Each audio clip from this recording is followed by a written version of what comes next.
नेपालको सुन्दर शहर पोखरामा अवस्थित गुप्तेश्वर महादेव गुफा प्रकृति, आस्था र इतिहासको अद्भुत सङ्गम हो।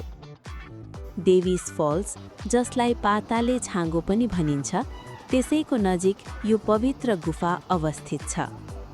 प्राचीन समयमा घना जङ्गलभित्र लुकेको यो गुफा स्थानीय बासिन्दाले पत्ता लगाएपछि धार्मिक महत्त्व प्राप्त गर्न थाल्यो।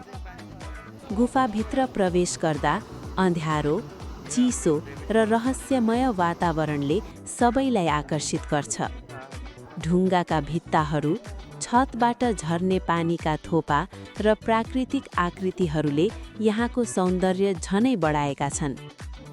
गुफाको गहिरो भागबाट बग्ने पानी डेभिस फल्ससँग जोडिएको छ, जसले यो स्थानलाई अझै अनौठो र रोचक बनाएको छ।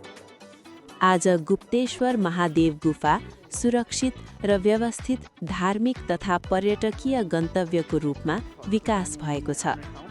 स्वदेशी तथा विदेशी श्रद्धालु र पर्यटकहरू यहाँ शान्ति, आस्था र प्राकृतिक सौन्दर्यको अनुभव गर्न आउँछन्।